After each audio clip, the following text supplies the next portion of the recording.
4 দিনের রিমান্ড শেষে কারাগারে পাঠানো হয়েছে জনপ্রিয় কণ্ঠশিল্পী মমতাজ বেগমকে। তিনি নিষিদ্ধ আওয়ামী লীগের মানিকগঞ্জ 2 আসনের সাবেক সংসদ সদস্য ছিলেন।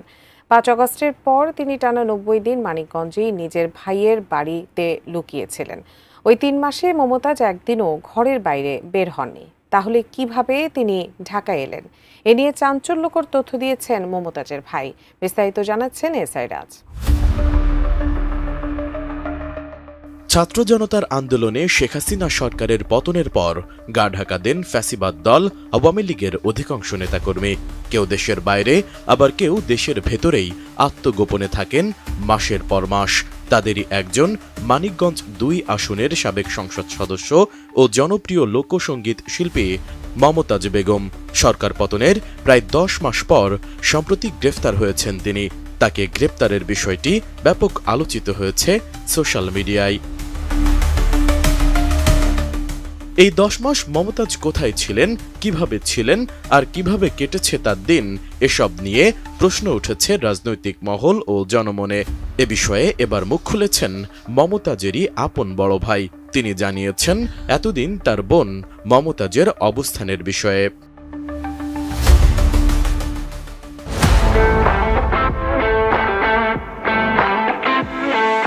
মমতাজের আপন ভাই এবারত হোসেন গণমাধ্যমকে জানান, 5 আগস্টের পর থেকে টানা 3 মাস সিংগাইরের চর দুর্গাপুর এলাকায় তার বাড়িতেই ছিলেন মমতাজ।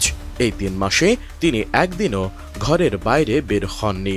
তার ভাষ্য, আমার স্ত্রী সন্তান ছাড়া পাশের বাড়ির কেউ জানতই না যে শিল্পী আপা এখানে আছেন।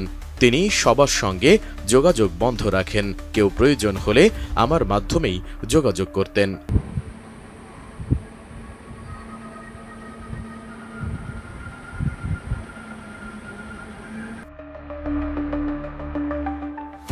এছাড়া স্থানীয় সূত্রে আরও জানা গেছে, এবারত হোসেনের বাড়িটি ছিল চারপাশ থেকে সিসি ক্যামেরা নিয়ন্ত্রিত এবং কোনো আগন্তুক এলেই জানিয়ে দেওয়া হতো বাড়িতে কেউ নেই। আইনশৃঙ্খলা বাহিনীর নজর এড়িয়ে বেশ আয়েসেই সময় কাটত মমতাজের।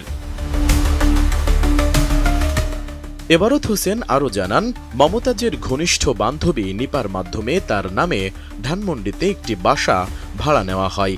এরপর এক মধ্যরাতে বোরকা পরে গ্রামের বাড়ি থেকে বের হয়ে কালো গ্লাসের একটি মাইক্রোবাসে করে সরাসরি ঢাকায় চলে যান মমতাজ।